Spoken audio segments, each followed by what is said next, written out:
उत्तरकांड में एक विशेष कथा है जिसको कलयुग कथा कहते हैं। अगर उस कथा को आप श्रवण करें, कलयुग कथा को श्रवण करें और अपने आस पड़ोस में देखें तो आपको साक्षात दिखाई देगा कि गोस्वामी तुलसीदास जी महाराज ने जो बहुत वर्ष पहले लिखा है वो आज हमारे लिए जीवन में एकदम सच साबित हो रहा है। उसी तरह ये भागवत की कथा जो है, ये अर्जुन के पुत्र परीक्षित जब राजा हुए, महाभारत का अंत हुआ, अर्जुन स्वर्ग को सिधार गए, युधिष्ठिर भगवान श्री कृष्ण जब मार्ग से जा रहे थे यमलोक के लिए तो उत्तरा की पुकार को सुना। उत्तरा ने कहा कि देखिए मेरे गर्भ में जो बेटा है इसको कोई मारने वाला है, और उसी समय अश्वत्थामा का बाण का प्रहार उस गर्भ में बच्चे पर होने जा रहा था। भगवान श्री कृष्ण ने अपने सुदर्शन चक्र छोड़ा और उस चक्र से उस गर्भ की रक्षा की। वही जाकर परीक्षित हुआ। परीक्षित का राज्य बहुत सुंदर राज्य है। राज्य में सब धर्मावलंबी लोग रहते हैं, किसी को दुख नहीं, किसी को कोई कष्ट नहीं। इतना सुंदर राज्य। अब जिस राज्य का राजा अच्छा हो वो राज्य अच्छा रहेगा। जहां का राजा भ्रष्ट हो, जहां के कर्मचारी राज्य कर्मचारी भ्रष्ट हो, जहां पर राज्य कर्मचारी घूसखोरी में लगे हो, वहां का राज्य सुंदर कभी नहीं रहेगा। आज इस वेदी से मैं कह रहा हूं, हम अपने राज्य को देखें। ये राज्य कलयुगी राज्य है। यहां के राजा कलयुगी राजा है। प्रजा खुशी कैसे रहे, प्रजा पर कोई ध्यान देने वाला नहीं, सब अपने में मस्त है। ये हमारे ग्रंथों के अंतर्गत निहित है कि जैसा राजा वैसा प्रजा, जैसे राजा रहेगी वैसे प्रजा रहेगा। आज बोले घूसखोरी बढ़ रही है, क्यों बढ़ रही है? ड्रग्स बढ़ रहा है हमारे देश में, क्यों बढ़ रहा है? कारण क्या है? इसके पीछे हम जड़ पर पहुंचे तो राजा परीक्षित जो महाज्ञानी राजा राज्य का संचालन करता है, एक बार शमीक ऋषि के आश्रम में पहुंचा। मैं कुछ कथा छोड़ देता हूं, भक्ति ज्ञान वैराग्य की कथा ये सब छोड़ते हुए मैं आगे पहुंचता हूं कि शमीक ऋषि के आश्रम में पहुंचा। लेकिन उससे पहले राजा परीक्षित को एक काला पुरुष दिखाई दिया। एक गाय और एक बैल जिनके 3 चरण हैं, एक ही 3 चरण नहीं है, एक ही चरण पर खड़ा है, एक पैर पर। तो राजा परीक्षित इन बैल और गाय को देखकर चिंता में पड़े कि ऐसी स्थिति क्यों है। उन्होंने पूछा तो गौ ने कहा कि मैं पृथ्वी हूं, और बैल ने कहा मैं धर्म हूं। धर्म के 4 चरण हैं। इन 4 चरण में से 3 चरण खत्म हो गए हैं, एक ही बचा है, दया, धर्म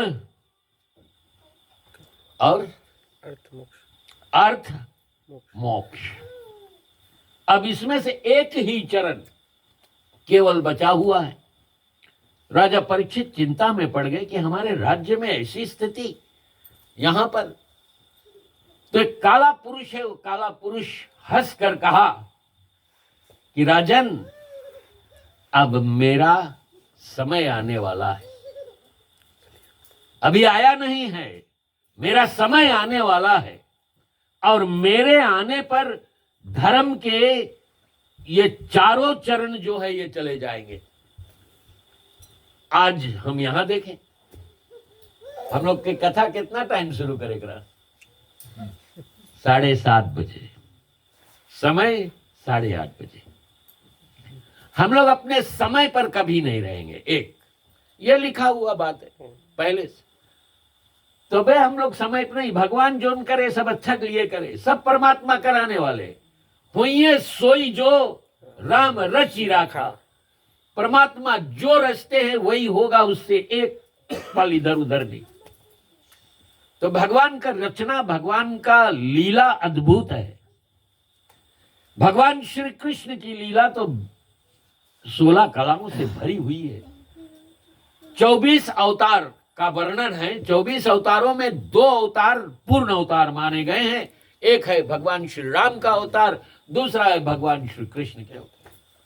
ये 2 अवतार पूर्ण अवतार माने गए। भगवान श्री कृष्ण जब इस धरातल पर आए तो 16 कलाओं को लेकर आए। अब परीक्षित चिंता में है। कलयुग बताता है कि देखिए, सतयुग में तप,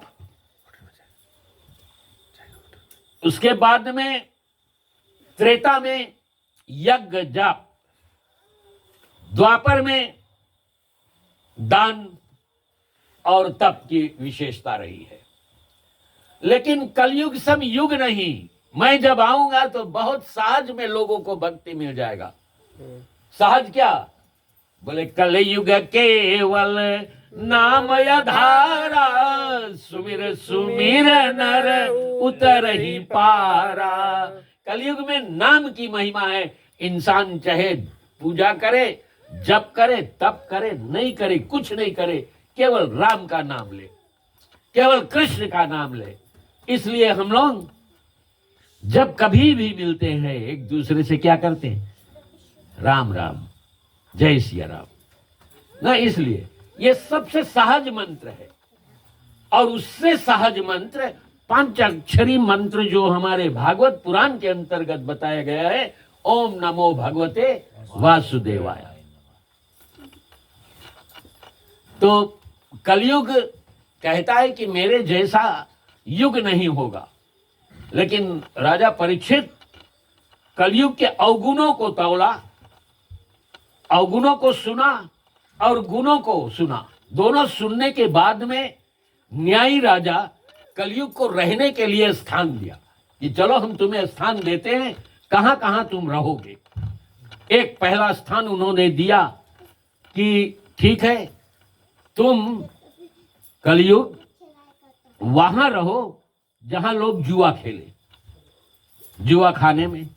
दूसरा स्थान उन्होंने दिया जहां पर मदिरा पान हो, शराब पीने वाला जगह। तीसरा स्थान कलयुग को दिया सोना, गोल्ड में, जहां पर जो लोग सोना पहनते हैं। मैं भी पहना हूं चेन, लेकिन कैसे गोल्ड में कलयुग का वास है भी मैं बताऊंगा। कलयुग। और चौथा स्थान कलयुग को रहने का दिया वैश्या खाना, जहां पर वैश्यावृत्ति हो, जिसको हम अंग्रेजी में प्रोस्टिट्यूशन कहते हैं, ऐसे स्थान। अब ये 4 स्थान कलयुग को रहने के राजा परीक्षित ने दे दिया कि ठीक है। और संयोग की बात है, उस दिन राजा परीक्षित एक राक्षस का मुकुट धोखे से अपने सर पर रख लिया था। राक्षस था जरासंध। जरासंध का मुकुट राजा परीक्षित पहना हुआ था। उसमें चोरी का सोना लगा हुआ था, गोल्ड, जो दूसरे को हड़प कर और जरासंध ने अपने मुकुट बनाया था। किसको हड़पा था? जरासंध एक ऐसा राजा था जो अन्यायी था, जो नीति पर ना रहने वाला था, अपने प्रजा को दुख देने वाला था। ऐसे राजा अपने प्रजा से सोना हड़प कर और अपना मुकुट बनाया था। उस दिन राजा परीक्षित जरासंध का मुकुट पहना हुआ था। तो राजा परीक्षित के सर पर कलयुग तुरंत सवार हो गया। कलयुग बैठ गया राजा परीक्षित के सर पर। अब चलने लगे दोनों। राजा परीक्षित के सर पर कौन है? कलयुग मुकुट में प्रवेश है, जा रहा है। शमीक ऋषि अपने आश्रम में बैठे हुए तपस्या में लीन थे। राजा परीक्षित को प्यास लगी, शमीक के आश्रम में गए और उन्होंने शमीक जी से पानी मांगा कि मुझे जल चाहिए। मैं किस्से के रूप में बताता जा रहा हूं, मुझे जल चाहिए। और शमीक ने सुना नहीं, क्योंकि वे ध्यान में थे। अब ध्यान में अगर कोई मग्न हो जाए तो बाहर की आवाज उसको कुछ नहीं कर सकता। अगर आप परमात्मा में अपने आप को समर्पित कर देते हो, एक बात मैं बताऊं, अगर परमात्मा में अपने आप को आप समर्पित कर देते हैं कि परमात्मा मैं आपका हूं, आप मेरे हैं, हे भगवान मैं आपका नाम का उच्चारण करने जा रहा हूं, बाहर की एक भी आवाज मेरे श्रवण रंध्र के अंदर ना जाए। परमात्मा मेरे चेतन शक्ति में केवल आपका नाम हो। आप इस तरह बोलकर और श्रद्धा भक्ति के साथ अपने आसन पर बैठ जाएं, पालथी मारकर। मैं दावे के साथ कह सकता हूं कि आपको बाहर की आवाज नहीं सुनाई देगी। अगर आप चिंतन में लग जाते हैं तब, अगर आप चिंता में हैं कि मुझे ये करना है, मुझे ये करना, वो करना, ये सब आपके ब्रह्मांड में घूमती रहेगी, तब बाहर की आवाजें आपको दखल अंदाजी करेगी। इसलिए जब आप चिंतन में हैं तो आप बाहर की चिंता को छोड़ दें, तो चिंतन में परमेश्वर का नाम आएगा और उस समय बाहरी जितनी शक्तियां हैं वो शक्तियां आपका कुछ नहीं बिगाड़ सकेंगी। इसी तरह शमीक ऋषि को बाहर की शक्ति, यद्यपि राजा परीक्षित है, फिर भी राजा परीक्षित की पुकार शमीक ऋषि को नहीं सुनाई दी। शमीक ऋषि बैठे हुए अपने तपस्या में लीन थे। इधर परीक्षित के ऊपर कलयुग का सवार है। परीक्षित ने अपने धनुष के नोक से एक मृत सर्प, मरा हुआ सांप को उठाया और उठाकर शमीक ऋषि के गले में डाल दिया। डालकर चलते बने, चले गए। उस समय शमीक ऋषि का बेटा श्रृंगी अपने साथियों के साथ में गंगा स्नान कर रहा था। किसी ने जाकर श्रृंगी से कहा कि तुम्हारे पिता के गले में किसी ने मृत सर्प डालकर चला गया है। अब श्रृंगी वहीं जल उठाया, गंगा जल, और कहा कि जिस किसी ने मेरे पिता के गले में मृत सर्प डाला है, 7वें दिन वही सर्प तक्षक के रूप में जीवित होकर उसको डसेगा। ब्रह्म वाक्यम जनार्दनम। बस लेकर जल का छिड़कन दे दिया कि ब्रह्म का वाक्य, ब्राह्मण का वाक्य जो है वो कभी खाली नहीं जाएगा। जल लिया, छिड़कन किया, श्राप देकर और अपने पिता के पास आया। पहले श्राप दिया, तब पिता के पास आया। जब पिता के पास आया, सर्प को हटाया और तब पिता से कहा कि किसी ने, और शमीक ऋषि को तब याद आई कि परीक्षित थे। अरे क्या हुआ, ऐसे धर्मात्मा राजा को तुमने श्राप दिया बेटा, अच्छा नहीं किया, भला नहीं किया। शमीक जी राजा परीक्षित के यहां गए और जाकर परीक्षित से बताया कि देखिए मेरा अनर्थ हुआ है, मेरे बेटे ने आपको श्राप दिया है, ये श्राप खाली नहीं जाएगा। 7वें दिन तो वो सांप आपको डसेगा, लेकिन हे राजन आपके पास 7 रोज का समय है। 7 रात्रियों में आप अपनी मृत्यु सुधार सकते हैं। और मृत्यु सुधारने का सबसे सुंदर उपाय है कि आप श्रीमद् भागवत का पाठ सुने। तो वहीं से ये भागवत कथा प्रारंभ हुई है, जिसको श्री सुखदेव जी ने, व्यास पुत्र श्री सुखदेव जी ने राजा परीक्षित को सुनाया था। वही कथा आप लोगों के समक्ष प्रेम सागर में ब्रिज विलास, सुख सागर, श्रीमद् भागवत, कृष्ण कथा के रूप में, देवी भागवत तत्वार्थ, इन रूपों में आपके समक्ष हमारे कवियों ने रखी है। चलें आज कथा को प्रारंभ करें। आज आप लोगों के समक्ष थोड़ा सा समा बांधने के बाद में गोवर्धन की कथा को सुनाएं।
चलें आज गोवर्धन धारण की लीला आपके समक्ष रखेंगे।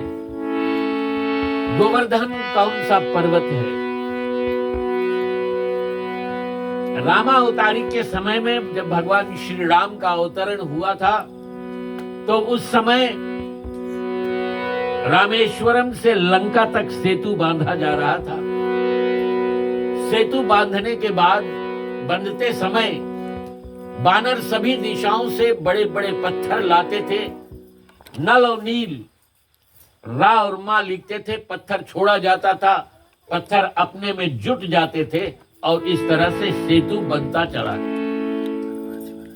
हनुमान जी महाराज हिमालय की तहलटी से एक बड़ा था शिखर उठाकर ला रहे थे।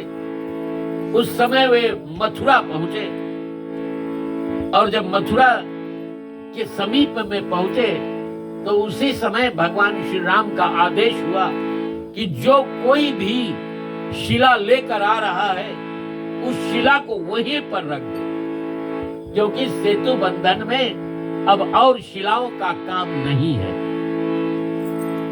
हनुमान जी महाराज गोवर्धन पर्वत को मथुरा के बहुत सुंदर प्रांगण में स्थापित किया, रखा। मथुरा कैसा स्थान है, जैसे ही तोको में खाली एक पहाड़ है या ना, ठीक यही रकम मथुरा में एक के पहाड़ है। उसी तरह मथुरा में भी एक के पहाड़। तो हनुमान जी महाराज समतल इलाके में गोवर्धन को रखा और जब रखा तो गोवर्धन ने हनुमान जी से कहा कि मैं राम काज के लिए जा रहा था और तुम मुझे यहां छोड़कर जा रहे हो। मैं तो भगवान श्री राम के चरण चाहता था। देखिए, पर्वत में भगवान के प्रति आस्था, भगवान के प्रति प्रेम की भावना कितनी विशाल है। जो परमात्मा के चरण को अपने ऊपर चाहता था वो हनुमान जी महाराज से कहता है कि जाकर अपने इष्ट से कह देना, स्वामी से कह देना कि मैं तुम्हारे कार्य के लिए आ रहा था लेकिन मुझे विसार दिया। हनुमान जी महाराज जाकर भगवान श्री राम से ये संदेशा सुनाए और संदेशा जब मिला राम को, राम ने कहा ठीक है, जाकर उस पर्वत को बता दो कि अभी नहीं, द्वापर में जब मैं कृष्ण रूप में अवतरित होगा तब चरण नहीं, उनको अपने उंगली पर उठाओ। रस सागर में बहुत सुंदर रूप से लिखा है, गिरधारी लाल नख पर गिरवर गिरा धरे, गिरधारी लाल नख पर गिरवर गिरा धरे। गिरिधारी, गिरिधारी मतलब पर्वत को धारण करने वाले लाल अपने नाखून पर गिरवर जैसे पहाड़ को धारण किए हुए हैं। कौन सा नक्षत्र था? अरे लागी नखत रोहिणी हो, मेघवे झरती दिल जन्मे कन्हैया। कौन सी रात? भादव की रात, बेड़िया कट गए बसदेव, खुल गए कुमार लहके सुपनिया सनी भाई, गोकुल को जाए जमुना चरण। और भगवान श्री कृष्ण के अवतरण की कथा इस कविता के साथ में रस सागर में सूरदास ने बहुत सुंदर रूप से जोड़ा हुआ है। सूरदास जैसे गोस्वामी तुलसीदास जी महाराज राम काल में राम कवि हुए, वैसे सूरदास कृष्ण कवि हुए, जिन्होंने कृष्ण का वर्णन कई कविताओं में किया। देवकी नंदन जी ने भी बहुत कविताएं भगवान श्री कृष्ण पर लिखी हैं। और इस तरह से चले हम आज गोवर्धन धारण की लीला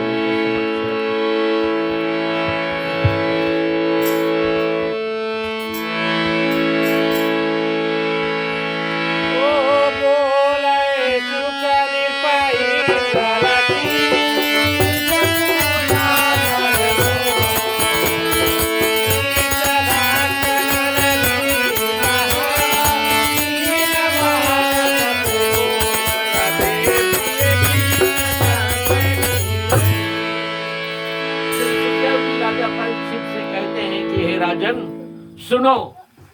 जब इंद्र ने अपना पूजा का लोप देखा, क्योंकि भगवान श्री कृष्ण उस समय 7 वर्ष के थे। 7 वर्ष की आयु में भगवान श्री कृष्ण देवकी के पुत्र होते हुए नंद और यशोदा के घर पर हैं।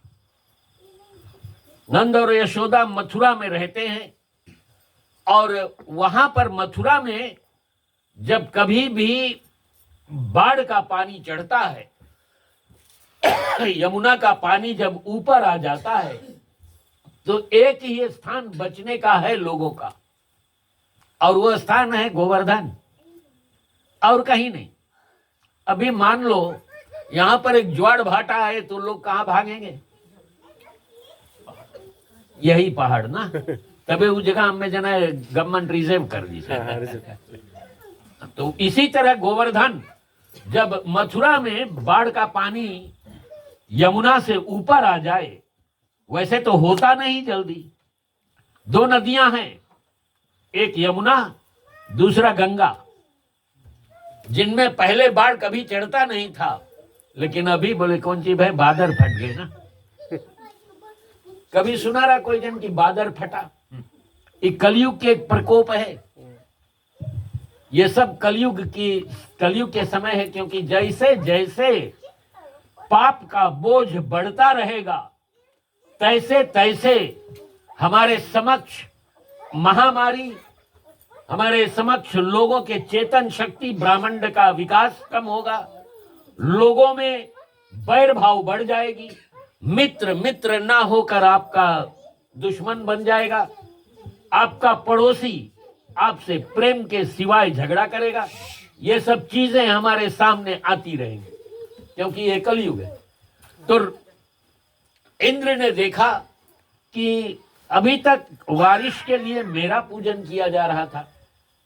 भगवान श्री कृष्ण 7 वर्ष की आयु में समस्त मथुरा के लोगों को बुलाकर बताया कि इंद्र का पूजन करने से क्या फायदा, क्योंकि रामावतारी के समय, अब यहां पर एक अलग बात है, रामावतारी के समय जब विश्वामित्र जी के साथ में राम और लक्ष्मण जा रहे थे, तो राम और लक्ष्मण को विश्वामित्र बहुत कहानियां बताते जा रहे थे, और उन कहानियों में गंगा के तट पर जब पहुंचे थे, जहां पर गौतम ऋषि का आश्रम था, उस आश्रम के सामने जब पहुंचे थे, तो वहां पर उन्होंने इंद्र की काली करतूत के विषय में राम और लक्ष्मण को बताया था।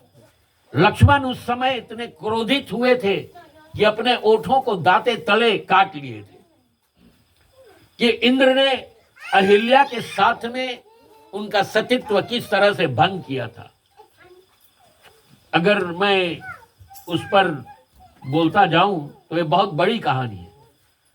तब उस समय भगवान श्री राम ने सोचा था कि इंद्र का यह जो अहमपन है, इसको हम कैसे चूर करेंगे, और यहाँ कृष्ण अवतारिक में इंद्र का यह पूजन जो है वो गोवर्धन पर्वत का पूजन कराकर इंद्र का मद को चूर करते हैं कृष्ण अवतार। अब समस्त मथुरा वासियों को इकट्ठा करके भगवान श्री कृष्ण ने बताया कि देखिए, इंद्र का पूजन करने से क्या मिलेगा? कुछ नहीं मिलेगा। हमारा तो रहन सहन, हमारा रहना, हमारा खाना पीना, हमारे गौए सब इसी पर्वत पर चलते हैं, इसलिए हमें गोवर्धन का पूजन करनी चाहिए। और समस्त मथुरावासी इस बात पर राजी हो जाते हैं कि हम लोग गोवर्धन का पूजन करेंगे। अब सबसे पहले कौन कौन कृष्ण के साथी? कृष्ण, धन सुखा, मन सुखा, ये जितने कृष्ण के साथी हैं, ये सब गोवर्धन पूजन के लिए तैयारी करने लगते हैं। राजा सुखदेव जी परीक्षित से आगे कहते हैं,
लीला करते हैं, गोप गणों को बुलाते हैं।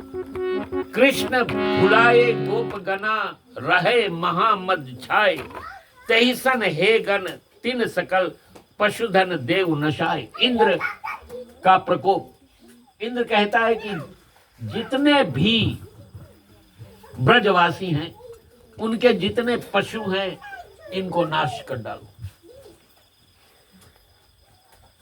इंद्र जब भी कोई, इंद्र का मतलब क्या है? इंद्र है देवताओं के राजा। जब भी कोई सत्ताधारी, इंद्र सत्ताधारी है, जब भी कोई तपस्या में लीन होता है, जब भी कोई अपने कार्य के लिए आगे बढ़ता है, सबसे पहला व्यक्ति जिसको क्रोध होता है वो इंद्र है। नारद मुनि जब तपस्या में बैठा, इंद्र को डर लगा कि कहीं तपस्या करके हमारे सिंहासन नहीं मांगे। उसी तरह यहां भगवान श्री कृष्ण जब कार्य के लिए आगे बढ़ते हैं, तो इंद्र को इस बात का डर है कि अभी तक तो मुझे मिलता रहा, अब कहां मिली ना। इंद्र को सब टाइम क्या मिलता था? पूरे ब्रजवासी पकवान बनाकर और ले जाकर रखते थे इंद्र को प्रसाद के रूप में। अब इंद्र को प्रसाद नहीं मिलेगा, सत्ताधारी है, इंद्र डराया। हम लोग के भी देश में राजा कब डरता है? इलेक्शन के टाइम आई तब देखना, सब जो अभी तक नहीं दिखाए वो लोग सब दिखाएंगे, हम ये कर देगा, मुंह कर दे। ये सत्ताधारी लोग सब डर के मारे कि मेरी कुर्सी ना चली जाए, एक कुर्सी के डर के मारे सब तुम्हारे पीछे पीछे दौड़े। और जब कुर्सी मिल जाएगा तो कुर्सी पर अकड़ कर बैठ जाएंगे, आपके विषय में भूल जाएंगे। ये सब जगह, ये हमारे शास्त्र के नियम है। इंद्र को इसी चीज का डर है कि मेरी ये साध्य नहीं चली जाए। भगवान श्री कृष्ण अपने सखाओं को बुलाते हैं और किस तरह से इंद्र पूरे के पूरे ब्रज को नाश करना चाहता है कि चलो ऐसे नहीं तो ऐसे नाशे कर दो ना। भारतवर्ष में एक कविता मुझे आती है याद, काका हाथरसी जो व्यंग कवि है, काका हाथरसी व्यंग में लिखते हैं। वे कहते हैं कि भारतवर्ष के संसद वालों की एक कविता व्यंग रूप में मैं लिख रहा हूं। उनकी प्रार्थना भगवान से क्या है? हे प्रभु आनंदमय, मुझको यही उपहार दो, एक झंडा 4 गुंडा 8 मोटर कार दो। उनकी प्रार्थना है कि हे भगवान, हे प्रभु आनंदमय, मुझको यही उपहार दो। एक झंडा का मतलब है किसी पार्टी का टिकट मुझे मिल जाए, और जब पार्टी का टिकट मिल जाए तो मैं 4 गुंडों को लेकर उनको 2-2 गाड़ियों में विभाजन करके और किसी ऐसे इलाके में भेजूंगा जहां पर वो जाकर तोड़ फाड़ करेंगे, और तब मैं वहां जाकर खड़ा होऊंगा ना। उसकी पूरी, काका हाथरसी की बहुत सुंदर कविता है।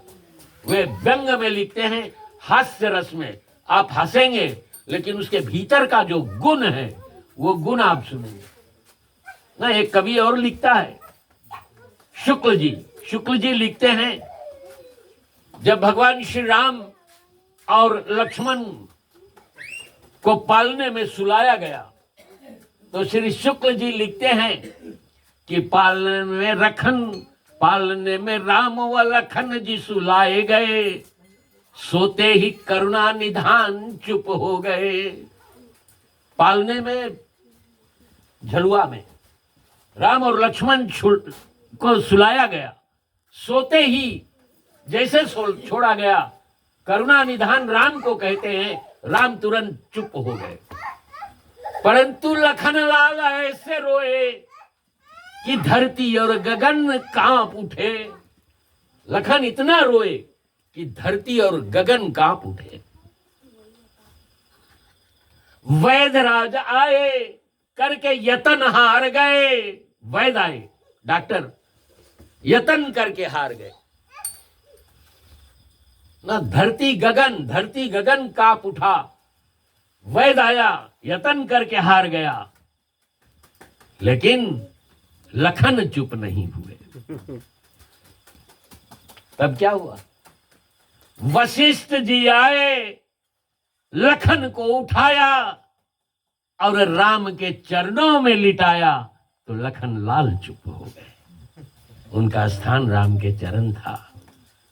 शाकुल्य जी ने लिखी है बहुत सुंदर कविता। इन कविताओं में जो बातें भरी हुई हैं, ये निकालना, निचोड़ना एक बहुत बड़ी बात है कि इनको, उनका रस का पान करना। इसी तरह ये भी कविता है। चलिए आगे।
इंद्र क्रोधित होकर और क्या करते हैं कि सारे ब्रज में बारिश कर देते हैं। बारिश के साथ साथ में आज के मौसम जैसे रहा एकदम वही रकम, ठंडा भी। और इस तरह से अति वर्षा और वायु सना, वायु और कांप उठी सब गाय। इंसान कांपे तो कांपे, लेकिन गाय। और ऐसे शीत दुख पाए जना, कृष्ण शरण पहा आए। तो इस तरह जब ब्रज पे हुआ तो सब दुखी होकर कृष्ण के पास जाते हैं। यद्यपि कृष्ण 7 साल का है, 7 वर्ष का, लेकिन विचार करने के लिए कहां जाते हैं? कृष्ण के पास।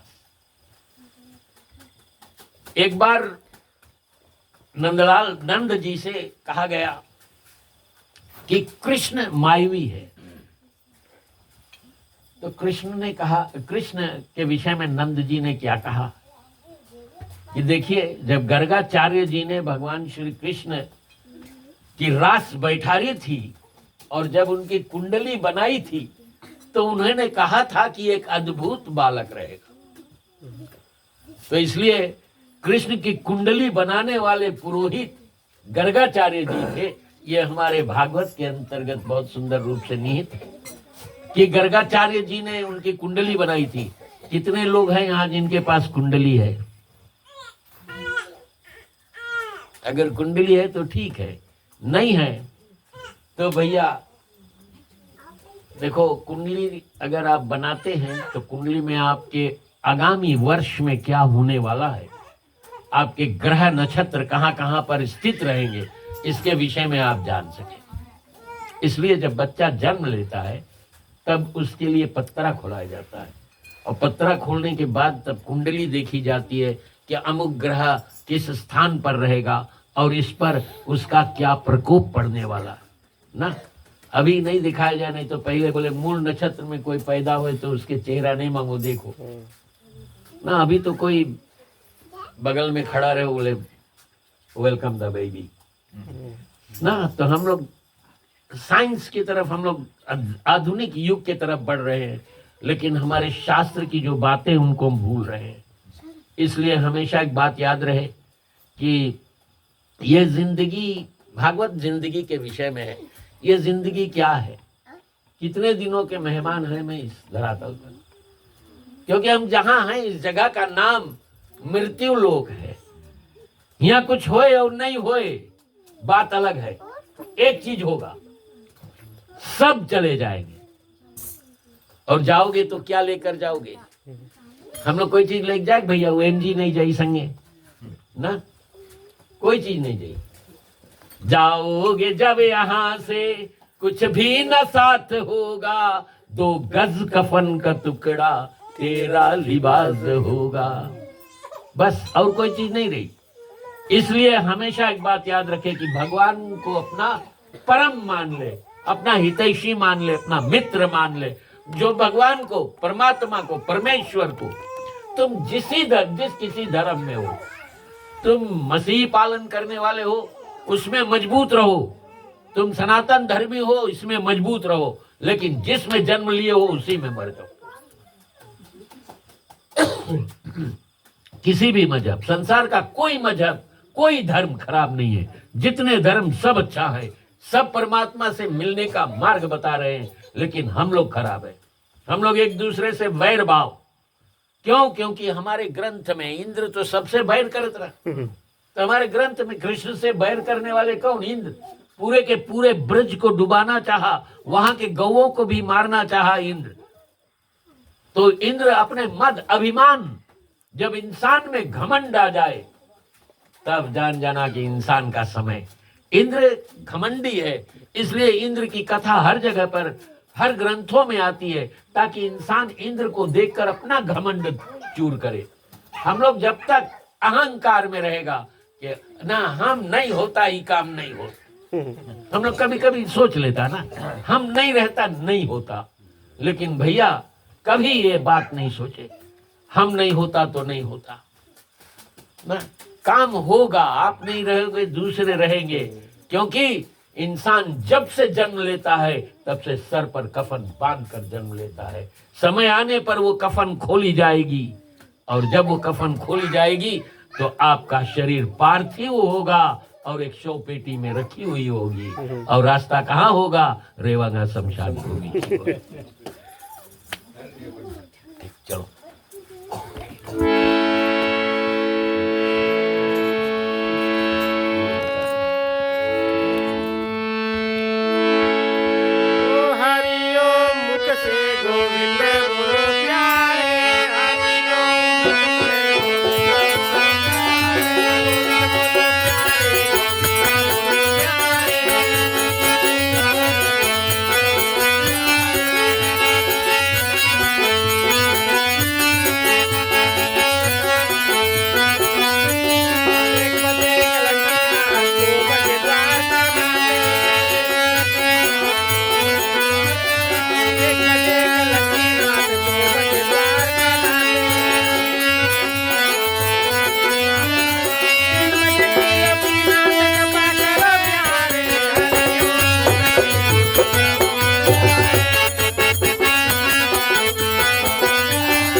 का ये मद अब हमें चूर करना है और इसको नाश करना है। भगवान ने अपनी माया रची, माया से जो बारिश इंद्र कर रहा था वो बारिश थमी और मेघ अपने अपनी जगह लौट गए। इंद्र पुनः कुपित हुए। इधर भगवान श्री कृष्ण गोप सखाओं को लेकर और गोवर्धन पर्वत का पूजन के लिए मिष्ठान वगैरह बनाने लगे। प्रसाद बन रहा है, प्रसाद सब बन रहा है। इंद्र अब और कुपित हुआ, बहुत क्रोधित हुआ और क्रोधित होकर पुनः मेघों को आमंत्रण किया। मेघ आए और पूरे के पूरे मथुरा पर बारिश हुई। इतनी प्रगाढ़ बारिश हुई कि जमुना ऊपर आ गई और बाढ़ चढ़ा। लोगों को रहने का स्थान नहीं मिला, सब भागे। और भागते कहाँ हैं, कहाँ बचे? भागने के लिए एक स्थान है, गोवर्धन। अब भगवान श्री कृष्ण जाकर गोवर्धन का पूजन करते हैं। रामावतारिक में जो वचन दिया था यहाँ पर पूर्ण करने के लिए रस सागर में बहुत सुंदर रूप से मैंने पहले कहा, गिरधारी लाल नख पर गिरवर गिराधरे। ऐसे भगवान श्री कृष्ण अंतर्यामी परमात्मा जो कुछ करना चाहते हैं, जब करना चाहते हैं तब करते हैं। भगवान श्री कृष्ण का एक अद्भुत अंश हर प्राणी मात्र में है। जितने लोग यहाँ बैठे हुए हैं सब में परमात्मा का अंश है। अरे मुझे कहाँ ढूंढे बंदे, मैं तो तेरे साथ रे। भगवान हमारे साथ हमेशा रहते हैं। अब जिस शरीर में, जिस मंदिर में हम भगवान का वास करते हैं, जहाँ पर हम पूजा पाठ करते हैं, बुद्ध के दिन बोले नहीं जाना, आज खा लिया ना, पार्टी में साया पूजा ला जगह नहीं जाना। अरे भगवान के तो संगे ले घूमा तो भैया, तब आत्मा भगवान का अंश है। लेकिन हम लोग कभी रोकेंगे नहीं, जो जिसमें मस्त रहो। लेकिन एक बात ख्याल करना, जिस किसी भी हालात में रहो, ऊपर वाले को भूलना मत। जिस दिन उसको भूल जाओगे, जिस दिन उसको विसार दोगे, उस दिन कहानी खत्म हो जाएगी। क्योंकि एक कविता है गीतानंद का लिखा हुआ, वे लिखते हैं बहुत सुंदर रूप से कि चली जा रही है उम्र धीरे धीरे, पल पल और आठों पहर धीरे धीरे। बचपन भी जाए और जवानी भी जाए, बचपन भी जाए और जवानी भी जाए, बुढ़ापे का होगा असर धीरे धीरे, बुढ़ापे का होगा असर धीरे धीरे। तेरे हाथ पाँव में, तेरे हाथ पाँव में बल ना रहेगा। 70 कर दिए तो 50 ना, और तब कौन सी हुई? झुकेगी तुम्हारी कमर धीरे धीरे, झुक जाई कमर। शिथिल अंग होंगे सब एक दिन तुम्हारे। शिथिल, शिथिल का मतलब है कि अंग कड़ा हो जाएगा ना। बोले अभी बताए गाठी पिराए, कमर पिराए ना। अभी 60-70 वालन के पिराए, 80-90 वालन में जब 90 पहुंचे तब कौन पिराए? अभी तो 45-50 में लड़के बोल रहे हम लोग के पिराए लगा कमर ना। शिथिल अंग होंगे सब एक दिन तुम्हारे, और तेरी मंद होगी नजर धीरे धीरे। तेरी मंद होगी नजर धीरे धीरे। मंद के मतलब चश्मा लगाए पड़ी, हम भी रखा है ना, लेकिन एक दवाई बता दे लगे ना। पहले हम भी चश्मा बिना हम नहीं पढ़ पाते, लेकिन एक बहुत सुंदर दवा है। आप जानते हैं मदार?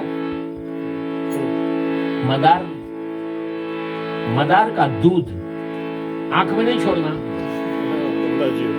आप सीधा बैठे, अपना पैर नीचे रखें, दोनों पैर के अंगूठे के जो नाखून है उसके जड़ पर 3-3 बूंद मदार का दूध छोड़े। 3 रोज, एक सप्ताह में 3 रोज, महीना में जब 3, बट जब छोड़ना तो कंटिन्यूअस 3 रोज। और 3 रोज छोड़ने के बाद आप देखना धीरे धीरे आप चश्मा उतार। ठीक, एक दवा है, वैदिक दवा, मैंने किया है। पहले आप देखते थे मैं बिना चश्मा के रामायण नहीं पढ़ पाता, लेकिन भगवान की कृपा एक बुक में देख लिया तो ट्राई करा। हमारा पहले ट्राई कर ली तब दूसरे को बताया ना। दूसरे को बताए तो गड़बड़, और ज्यादा नहीं छोड़ना। अगर 3 रोज से ज्यादा छोड़ दिया तो नखून हिले लगी, तो हम बड़ा जल्दी राइट हो जाए। हम भी छोड़ के देख लिया तो it will be very painful. उससे अच्छा है कि खाली 3 रोज जितना लिखा 3 बूंद, उससे ज्यादा नहीं। शिथिल अंग होंगे सब एक दिन तुम्हारे, तेरी मंद होगी नजर धीरे धीरे, और तब बुराई से मन को तू अपना हटा ले। बुराई से मन को तू अपना हटा ले, और